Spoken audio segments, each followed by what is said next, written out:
Hi guys. So, well, it's morning. It's 4 a.m.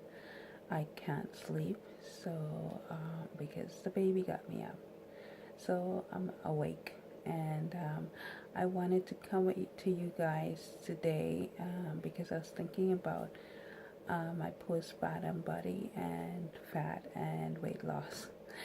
And I was thinking how, like, because I am so sore from the workout I've been doing. The last two workouts were with Jillian Michaels, and that got my body really sore. And every time I get up to go to the washroom, as I said, I want to do some extra workouts every time I use the washroom. So it's kind of tough, but I'm keeping up with it. I'm trying to keep focused and motivated, and I hope you are as well. I was thinking of, but I realized that for some reason, all of a sudden, it feels like I got a good breath of air or something, and it's just there all the time now. It's I can breathe all of a sudden. It feels like, I know that when I was at my heaviest, 216, and even before pregnancy, I was at 158, let's say 160 pounds, and I was always trying to go down to 135, 140. So I was hoping to lose at the time pre-pregnancy weight. I was trying to lose 20 to 25 pounds. Then I got pregnant and the weight just went all up.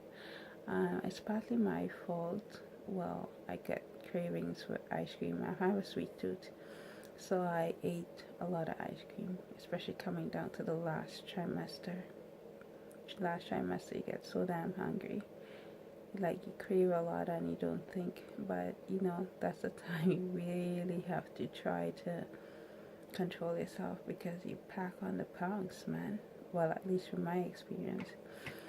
And the thing is, I wasn't very active, which was a big mistake. But I did try in my second trimester because my first trimester I was too sick. And then the pain, the hip pain and back pain, and I couldn't walk properly. So that was out the door, working out. And yeah, so there goes my weight. It flew up. The heaviest I've ever been, 216 pounds. It was kind of depressing, but I had to focus on the gift that God gave me inside me. And once our baby was born, I kind of got a bit depressed when I look at myself. I couldn't believe how wide my back can be, like how broad it can be. I was wearing XL. I still do wear XL, but I went down a bit, right? Because when I started this journey seriously, I have to keep saying seriously, as of January 1st, because I did manage to get a lot of the water weight off and stuff like that, and I started walking again once I had the baby. But like here and there, and watching my eating here and there, but not really strict. So I did manage to lose off some of the pounds, and by January 1st, I was down to 191, 192. So I was saying, this is not coming up fast enough, but I already started to see my legs started to go down a bit, and I look less chubbier and feel less winded.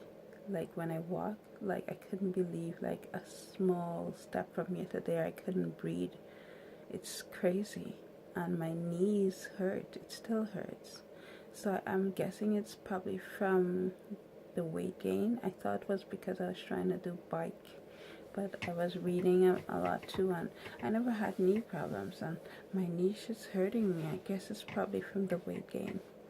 Um, so because of all these feeling unhealthy and heavy and rolls. When you look in the mirror, you look so, when I look in the mirror, I look tired and fat, and even my face is so chubby. I do have a wrong face though, but I don't want it this wrong.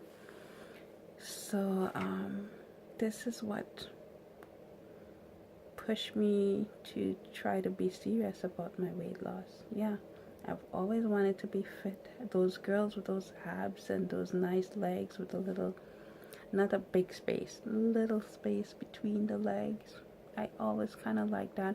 I had it at one point, but I haven't seen that in a while. I need to get that back, but not to the extreme of really bad, like a big space. You know what I mean? You know what I mean? I just want to see like some muscles on the arms and like just tone up and stuff and start looking a little decent, you know, in my clothes. It's so much easier to get clothes to fit when you're much more smaller and fit. It's so much better to get up and do things with your family and your children, or meet a friend when you're feeling healthy and strong. And you know, it's just so much easier to do things and get around. And I mean, life is short, right? Well, I guess it depends. It can be short if you keep eating. um, but we could extend it by eating better and working out and enjoying every last bit of it. That every bit that we have, not the last bit, every bit, every second that we have. Because what's the point, right? So I trying to lose weight, and I'm appreciating that you guys are